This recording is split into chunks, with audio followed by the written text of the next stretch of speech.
বন্ধুরা, আজকে আপনাদের সঙ্গে একটি কাঁঠালের শেয়ার করব, ঠিক আছে? তো এখানে ভরপুর কাঁঠাল আছে। তো চলুন আপনাদেরকে কাঁঠালের মালিককেও দেখাই, সহ কাঁঠালও দেখাই। এই যে কাঁঠালের মালিক, ঠিক আছে, মানে সবসময় কাঁঠাল পাহারা দেয়। আশেপাশে অনেকই কাঁঠাল আছে, ছোট থেকে বড়, মানে গাছে কাঁঠাল আর গোপে তেল দিয়ে সাথে বিড়ি। দেখুন, এলাই ব্যাপার, এলাই। প্রচুর পরিমাণে কাঁঠাল হয়েছে গাছে, মানে উপর থেকে মাটির নিচে পর্যন্ত। মাটির তলায় আছে, তুই ভুঁড়িটা সরা ভাই,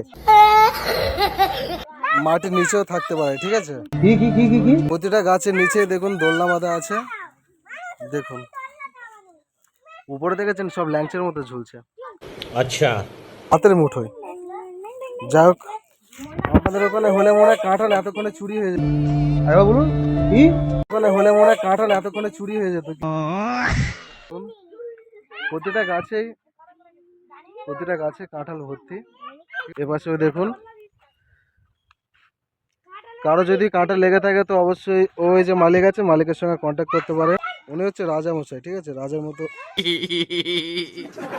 ঠিক আছে, রাজার মতো ব্যবহার, ঠিক আছে?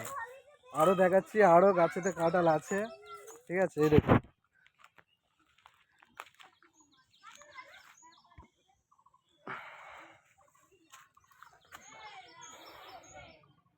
দেখতে ভালো লাগছে, কিন্তু খেতে ভালো লাগুক না লাগুক, কিন্তু খেয়ে মানে দেখতে ভালো লাগে আছে। ফলে ভরপুর থাকলে দেখতে ভালো লাগে। তো চলুন, এই ভিডিওটি আজকেকার মতোই টাটা, দেখা হচ্ছে নেক্সট ভিডিওতে।